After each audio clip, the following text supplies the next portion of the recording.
నేర చరిత్ర గల వాళ్ళకి అసెంబ్లీలో కానీ పార్లమెంట్లో కానీ అవకాశం ఇవ్వకూడదని చాలా అమెండ్మెంట్ ఉంది. అది పరిపూర్ణంగా జరగట్లేదు, అమలు జరగట్లేదు అంటున్నాను. దాని మీద మీ కామెంట్ ఏంటి? ఈ యాక్చువల్గా ఏంటంటే నేర చరిత్ర అనేటువంటిది 2 సంవత్సరాలకు మించి జైలు శిక్ష విధించిన పరిస్థితుల్లో ఆ జైలు శిక్ష సస్పెండ్ కాకపోతే పోటీకి అనర్హుడు అని చెప్పేసి చట్టం చెబుతూ ఉంది, నిబంధనలు చెబుతూ ఉన్నాయి. కానీ రాజకీయాల్లో ఈరోజు మనందరికీ తెలుసు, దానికోసం ప్రత్యేకంగా కోర్టులు పెట్టారు. ఇప్పుడు అంటే ప్రజాప్రతినిధులు కావండి, క్రిమినల్ రికార్డు ఉన్నటువంటి వాళ్ళ కేసుల్ని సత్వరం విచారణ చేయడం కోసం అని చెప్పేసి రాష్ట్రంలోనూ దేశంలోనూ ప్రత్యేక కోర్టులు పెట్టారు. తొందరగా విచారణ చేయమంటున్నారు.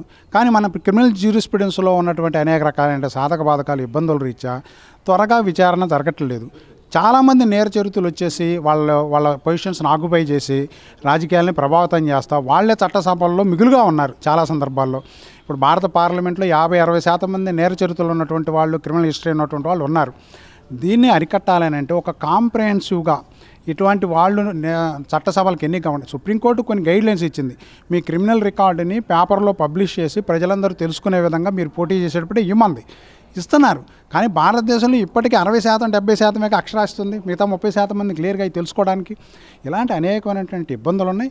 ఏదేమైనప్పటికీ క్రిమినల్ చరిత్ర ఉన్నటువంటి వాళ్ళు రాజకీయాల్లోకి రావడం ద్వారా రాజకీయాలు కలుషితం అయిపోయి దేశాభివృద్ధికి ఆటంకం ఏర్పడుతుంది. దాన్ని నివారించడం కోసం అన్ని స్థాయిలో ప్రచారం చేయాలి.